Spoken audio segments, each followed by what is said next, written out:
तो भाई लोग नमस्कार, स्वागत है आपका आपके चैनल द सरकारी गेमर में, जहाँ गेम प्ले होता है थोड़े नो लेवल का, लेकिन जो नॉलेज रहती है ना भाई, वो एकदम रहती है फुल पावर में। यहाँ जो हम गेम खेलते हैं ना, वो बिना प्रो बनने का दिखावा किया करता है, ये फर्जी हम दिखावा नहीं करते, ठीक है। पर जो बात हम करते हैं ना, उन्हें बहुत दम होता है। हम करंट अफेयर्स की यहाँ बात करने वाले, सरकारी अपडेट्स की बात करने वाले, लाइफ लेसन्स की यहाँ बात करने वाले हैं, और वो मोटिवेशन जो आपको एग्जाम तो छोड़ो, जो आपको हर जगह पे काम आएगा, उसकी बात करने वाले हैं। अगर आप भी सोचते हो परफेक्ट होना ज़रूरी नहीं है, स्टार्ट करना ज़रूरी है, तो आप भाई बिल्कुल सही चैनल पे आए हो। तो भाई गेम भी देखो, दिमाग भी तेज करो और खुद पे भरोसा रखना सीखो। वीडियो पसंद आया तो लाइक करना, चैनल को सब्सक्राइब करना मत भूलना, क्योंकि यहाँ हर नूब भी विनर बन सकता है। तो चलिए दोस्तों शुरू करते हैं। तो भैया आज हम बात करने वाले हैं दुनिया के सबसे अजीब रियल एस्टेट डील के बारे में। नहीं भाई, दिल्ली बैंगलोर के 1 BHK की बात नहीं हो रही। यहाँ बात हो रही है हमारे डोनाल्ड ट्रम्प भाई साहब का बाई ग्रीनलैंड सीज़न 2। अब OTT पे नहीं, बिल्कुल वाइट हाउस पे। तो भाई बेसिकली पहले इंट्रोडक्शन दे देता हूँ। तो इंट्रोडक्शन के नाम पे है भाई, ट्रम्प को तो सब जानते होंगे। ये एक US प्रेसिडेंट है जो ऑलरेडी अपने बोल्ड स्टेटमेंट्स के लिए फेमस है। और अभी इन्होंने रिसेंट में एक बात करी है कि भाई हमें ग्रीनलैंड चाहिए। 2019 में भी एक बार इन्होंने बात करी थी कि उनको ग्रीनलैंड चाहिए, और अभी उन्होंने दोबारा से ये रट लगा दी कि उन्हें ग्रीनलैंड चाहिए। तो भाई ग्रीनलैंड में ऐसा है क्या जो ये उनको ग्रीनलैंड चाहिए? तो भाई ग्रीनलैंड एक ह्यूज सा ऐसी आइलैंड है, दुनिया का बेसिकली सबसे बड़ा आइलैंड है। पॉपुलेशन उसकी है छोटी सी, रिसोर्स है मैसिव, और भाई रिच है, यूरेनियम है, आयरन है, स्ट्रेटेजिक आर्कटिक लोकेशन है भाई, ठीक है। जो ग्रीनलैंड है वो एक डेनमार्क का एक ऑटोनोमस सेमी ऑटोनोमस टेरिटरी हम कह सकते हैं। अपनी सरकार है और कुछ चीज़ें हैं जो अपने खुद देखता है वो, बाकी जो उनकी फॉरेन पॉलिसी है वो डेनमार्क हैंडल करता है। ट्रम्प ने भाई 2019 में पहले बोला है कि मुझे डेनमार्क खरीदना है। अब भाई island is not for sale. अब ये कोई वो थोड़ी है भाई, जब भी ट्रम्प बोलता है वो ग्रीनलैंड, तो ऑडियंस नेचुरली बोलेगी ना भाई, कंट्री अमेजोन से थोड़ी खरीद सकते हैं। तो भैया इस वीडियो में थोड़ा बहुत ट्रम्प साहब को हम टीज़ करेंगे। वैसे भी उनको कोई ज़रूरत नहीं, उनको पूरी दुनिया ही टीज़ कर दी है। तो भैया ट्रम्प का भी सिंपल लॉजिक है, जोमेटो पे आइलैंड नहीं मिलता, कोई डायरेक्ट डेनमार्क से ऑर्डर कर लेंगे। ट्रम्प का भाई सिंपल लॉजिक है, देखो जोमेटो पे आइलैंड नहीं मिल रहा, अमेजोन पे आइलैंड नहीं मिल रहा, तो कोई बात नहीं भाई, सीधे डेनमार्क से ऑर्डर कर लूँगा, उसमें क्या है, नहीं हो जाएंगे, टैरिफ लगा दूंगा, ये कर दूंगा वो कर दूंगा, पर लेके तो मैं रहूँगा भाई। तो अब क्या हो रहा है भाई, तो क्या है, जनवरी 2026 के स्टार्टिंग में ट्रम्प बार बार बोल रहा है कि उसको ग्रीनलैंड चाहिए नेशनल सिक्योरिटी के नाम पे। बेसिकली भाई ऐसा कुछ है नहीं, नेशनल सिक्योरिटी के नाम पे उसको बस ये रशिया चाइना से बचने के लिए चाहिए, ऐसा वो बोल रहे हैं। पता नहीं उनको ऐसी क्या उनको दिक्कत महसूस हो रही है। बेसिकली वहाँ है वो एक लोकेशन रिच है भाई, वहाँ बहुत सारे मिनरल्स है, बहुत सारी चीज़ें हैं, और उसको मेंटेन करना इजी है। और दूसरी चीज़ ये भी है ना भाई कि वो आपका ना कुछ सर्टेन नॉटिकल माइल्स का रहता है, अगर आपको वो एक्सेस मिल जाता है ना, तो आप बहुत दूर तक उसके जो ये ओर्स वगैरह रहते हैं या अंदर जो मिनरल्स वगैरह रहते हैं वो आप डिग कर सकते हो। तो बेसिकली ये है। अब बात क्या हो, वाइट हाउस ओपनली बोल रहा है भाई सारे ऑप्शन टेबल पे हैं, मिलिट्री ऑप्शन भी है, ऑफ टेबल है वो, लेकिन ठीक है ऑफ टेबल है, ऑन टेबल नहीं है। और निगोशिएट करेंगे, अटैक नहीं करेंगे, ऐसा वो कह रहे हैं। और रशिया और चाइना भी आर्कटिक में एक्टिव है। तो बेसिकली ट्रम्प को भी वही है कि भैया हमें भी कुछ ना कुछ होना चाहिए, पता नहीं भैया क्या सोचते हैं। अब टैरिफ का ड्रामा ये हो रहा है ना कि ट्रम्प ने भाई यूरोपियन यूनियन के अलाइज को थ्रेटन किया है। यूरोपियन यूनियन से एक ग्रुप ऑफ, जैसे नाटो होती है ना, और वैसे यूरोपियन यूनियन यूरोप की कंट्रीज़ का एक हिस्सा है। कुछ 35-36 एग्जैक्ट मुझे पता नहीं, मैं मेंशन कर दूँगा उसमें कितनी कंट्रीज आती है। कि भाई ट्रम्प ने यूरोपियन यूनियन है, उनके जो अलाइज है उनको थ्रेटन किया है कि उनका ग्रीनलैंड प्लान पे सपोर्ट नहीं करेगा तो उस पर अपना टैरिफ लगा देगा। तो भैया USA का सिंपल आज तक का लॉजिक यही रहा है कि जो उनको सपोर्ट नहीं करेगा उस पर टैरिफ लगेगा। जब इंडिया रशिया से ऑयल लेने लगे तो उसने इंडिया पे भी वो लगाने का, मतलब टैरिफ लगाने का प्रस्ताव रखा था कि भैया तुम ऐसा नहीं करोगे तो वैसे बोलो बाई हो को बाई करो, मैं लठ बजवा के ले तो लूँगा ही भाई, ठीक है। बाद में डावोस जाते हैं ट्रम्प भाई, वो कहते हैं फोर्स नहीं यूज़ करेंगे, और टैरिफ थ्रेट से भी पीछे हटा, बोला डील का फ्रेमवर्क बन गया है, हम नेगोशिएट करेंगे। पहले बोलते हैं ग्रीनलैंड चाहिए वरना टैरिफ, फिर डावोस जाके बोलते हैं हम तो मजाक कर रहे थे यार, डील फ्रेमवर्क चल रहा है। ये डिप्लोमेटिक कम टॉक्सिक रिलेशनशिप ज़्यादा लग रही मुझे तो। अब पता नहीं US फॉरेन पॉलिसी का एक नया मोटो, एग्री करो वरना ड्यूटी फ्री ख़त्म, ठीक है ना, जितने मज़े सब तुम्हारे ख़त्म, तुमको हमसे एग्री करना ही पड़ेगा भाई, ठीक है।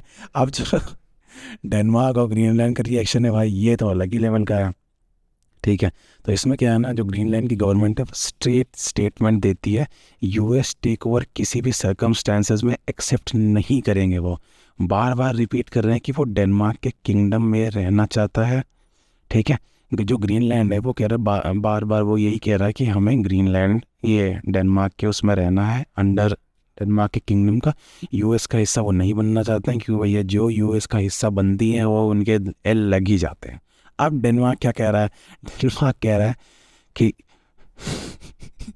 यार ये ट्रम्प भाई करते क्या है यार। तो पीएम और फॉरेन मिनिस्टर बोल रहे हैं सॉवरेनिटी, टेरिटरी और इंटीग्रिटी और ग्रीनलैंड के लोगों का सेल्फ डिटर्मिनेशन नॉन नेगोशिएबल है। कह रहे हैं सोशल मीडिया पे नहीं, प्राइवेट डिप्लोमेसी से बात करूँ। जोक्स ऑप्शन जो है अपने पास वो है, डेनमार्क का सिंपल रहा है भाई, ये OLX नहीं है, जो आप इंटरेस्टेड हो क्लिक करोगे वो आइलैंड मिल जाएगा। ग्रीनलैंड वाले बोल रहे हैं हमें ठंड पसंद है, पर इतनी भी नहीं कि कोल्ड वॉर 2.0 शुरू हो जाए। ठीक है। तो भाई बहुत फनी सर्कमस्टेंसेस भी अराइज हो गए हैं, क्योंकि ट्रम्प बातें ही ऐसी कर देते हैं। अब जो भाई पार्ट 3 है वो है कि यूएस के साइड का क्या नैरेटिव है।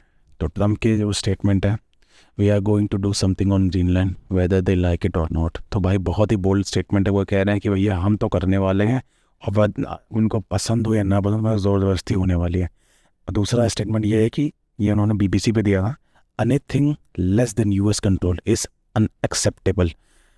हमें सिक्योरिटी के लिए ग्रीनलैंड चाहिए। अब कौन सी सिक्योरिटी करें भाई, बेसिक सिक्योरिटी वगैरह कुछ नहीं है। मैं तो भाई एक चीज़ बताता हूँ कि भाई आर्कटिक इशू इतना सीरियस है क्यों, क्योंकि भाई वहाँ आइस मेल्ट हो रही है, न्यू शिपिंग रूट्स हैं ओपन हो रहे हैं, और नेचुरल रिसोर्सेज मिल रहे हैं। क्योंकि भाई अभी तक तो वो था कि आइस बहुत ज़्यादा वहाँ थी, अब है क्लाइमेट हो रहा है चेंज। तो क्लाइमेट चेंज होते ही वहाँ के मतलब जैसे माइनिंग वगैरह करते तो वहाँ बहुत सारे अच्छे अच्छे जो कि वैल्यू रिच एलिमेंट्स है वो डिस्कवर हो रहे हैं। तो उनकी बात हो रही है इसलिए। तो भैया आइसक्रीम पिघल रही है और डोनाल्ड ट्रम्प भाई साहब को कौन खरीदना है। तो उनको लग रहा है लोगों को ये पता नहीं है, पर सब पता है। बेसिकली अगर पर पी लेगी तो वहाँ का जो रूट्स है ना वो क्लियर होंगे, तो डायरेक्ट एक्सेस उनको रशिया का और अलास्का के थ्रू वगैरह वगैरह मिल जाएगा। अब जो इनके प्लान है भाई, उनके प्लान में ये भी है कि जो 8 प्लान है, तो स्टीफन मिलर हैं वो कह रहे हैं कि भाई जो ग्रीनलैंड है वो राइटफुली यूएस का हो सकता है, मिलिट्री से भी ले सकते हैं भैया अगर जैसा उनको चाहिए। अगर उनको सीधी भाषा नहीं समझ में आ रही तो भैया मिलिट्री से भी ले सकते हैं। और एक टाइम्स ऑफ इंडिया की रिपोर्ट ये भी कह रही थी भाई कि ग्रीनलैंड को पर पर्सन लमसम दे के हम क्लोज टाई बनाना चाहते हैं, और मतलब हर बंदे को कुछ 1,500 रुपये, मतलब एक फीसिंग, मतलब जैसे राहुल गांधी जी देते हैं कि भैया 10,000 रुपये 1,00,000 रुपये महीना मिलेगा, तो वही काइंड ऑफ ऐसी है। तो भाई ये कोई नेटफ्लिक्स का फैमिली प्लान नहीं है, ये सबको 10 या $100 दे के यूएस का प्रीमियम बोल के दे दोगे, ऐसा नहीं है। ट्रम्प का जो ज्योग्राफी वर्जन है भाई, जहाँ सिक्योरिटी है वहाँ प्रॉपर्टी भी हमारी होनी चाहिए। कल को बोलेगा वाईफाई इंपॉर्टेंट है तो जियो टावर्स भी अमेरिका का है। तो भाई अब क्या कह सकते हैं। अब भाई बात जो आती है वो, अब इंडिया क्या सोचता है। ऑफिशियल स्टांस कोई अभी तक न्यू दिल्ली से आया नहीं है, कोई पब्लिक स्टेटमेंट आया नहीं है। बस अपना दिल्ली का फोकस ये है कि भैया अपने टैरिफ, अपने ट्रेड है, अपनी स्ट्रेटेजिक ऑटोनॉमी पर अपने वाले काम कर रहे हैं, अपने वाले चल रहे हैं, अभी अंदर अंदर उनका चल रहा है। तो भैया इंडियन मीडिया एक्सपर्ट क्या कह रहे हैं, तो एक्सपर्ट कह रहे हैं भाई, जैसे GRTA के अजय श्रीवास्तव साहब हैं, ये लिख रहे हैं कि भाई यूएस का जो ग्रीनलैंड टैरिफ ड्रामा है वो दिखाता है कि यूएस ट्रेड डील से भी पॉलिटिकल लेवरेज यूज़ कर सकता है, इसलिए इंडिया को स्ट्रेटेजिक ऑटोनॉमी नहीं बेचनी चाहिए। ठीक है। अब एडवाइस है कि भाई यूएस से डील करो लेकिन यूनिलैटरल कंसेशन मत दो, उनको पूरा कंट्रोल मत देने दो। ठीक है। अपने पार्टनर्स जो है वो सिंगल, मतलब सिर्फ यूएस के मतलब को डाइवर्सिफाई करो, न्यूट्रल रहो, अपनी बार्गेनिंग पावर रखो। ठीक है ना भाई, कोई तुमको अपना पावर दिखा के यूज़ करो तो भाई उसमें कोई कंसेशन है ही नहीं यार। अपना खुद का तुम रखो ना कि भाई तुमको क्या चाहिए। अगर तुम सिंगल पर्सन के हिसाब से चलोगे तो तुम्हारा तो कोई पॉइंट ऑफ व्यू है ही नहीं ना उसमें। तो भाई अब मार्केट रिएक्शन क्या है कि भैया जब से ट्रम्प ने यूरोपियन यूनियन पे जो है अपना थोड़ा हाथ मतलब हटाया है, मतलब जो दबा के उनको रखा था वो हटाया है, तो मतलब बेसिकली जो टोन हल्का किया है, तो इंडियन स्टॉक मार्केट ने रिलीफ दिखाई है। जो भी सारे इंडेक्स है वो थोड़े अप गए हैं भाई। मेरे भी म्यूचुअल फंड में लंका लगी हुई थी, माइनस से लाल ही लाल था, लाल है पूरा ठेला लाल है, यही हो रखा था। तो अब थोड़ा सा ठीक हुआ है, कुछ ठीक हुआ है। तो भाई सिंपल लैंग्वेज में हम ये कहना चाहेंगे कि भाई इंडिया वाले किसी टीम A या टीम B के नहीं हैं, ये सिर्फ अपना देखते हैं और नॉन अलाइंड 3.0 चला रहे हैं। इंस्टाग्राम पे बायो उन्होंने लिखा है कि नॉट योर टॉय। ठीक है। सेंसेक्स निफ्टी को बस यही चाहिए था, ट्रम्प भाई शांत हो गए तो चलो थोड़ा ग्रीन हो जाते हैं, वरना तो लाल ही लाल थे। अब है यार कि इंडिया को टेंशन है, तो भाई अब जो बात आ रही है वो है कि क्या इंडिया को टेंशन लेनी चाहिए या क्या इस चीज़ से इंडिया को टेंशन है। तो भैया इंडिया को फालतू कुछ बोलना नहीं चाहिए, देखो पड़ी लकड़ी लेने की नहीं चाहिए वैसे, क्योंकि इंडिया ऑलरेडी जो यूएस के टैरिफ्स है उनको फेस कर रहा है, और यूरोपियन यूनियन पर ग्रीनलैंड वाले टैरिफ थ्रेट्स एक वार्निंग बेल की तरह देखे जा सकते हैं, ठीक है ना। इसलिए फालतू पंगे नहीं लेना चाहिए, जब अपना कोई रिलेटेबल है ही नहीं तो क्यों करना भाई, है ना। और डेनमार्क से वैसे भी इंडिया को कोई ज़्यादा खास इशू है भी नहीं कि भाई मेरा भाई है, तू इसको पे लेगा तो मैं भी तुझे पे लूँगा, तो ऐसा कुछ तो है नहीं, ठीक है ना। और एनालिसिस बोलता है कि चाहे ईरान हो, ब्रिक्स हो, चाबहार हो, इंडिया ने कई जगह यूएस के प्रेशर को पे एडजस्ट किया है, लेकिन फिर भी अनसर्टिनिटी, मतलब इंडिया वाले या जो भी पंगे ले रहा है, सोच के देखो भाई, मतलब एक नेचुरल सी चीज़ सोच के देखो कि तुम सो रहे हो, ठीक है, जैसे ऑपरेशन सिंदूर में भाई सुबह उठते बार पड़ा था ना कि भाई पाकिस्तान के तो लगा दिए हमने, ठीक है। तो चलो मान लो तुम सुबह सो के उठे हो तो मैं हेडलाइन आ जाएगी भाई, ग्रीनलैंड के चक्कर में इंडियन मैंगो है उस पर एक्सपोर्ट पर 60% टैरिफ लग गया है।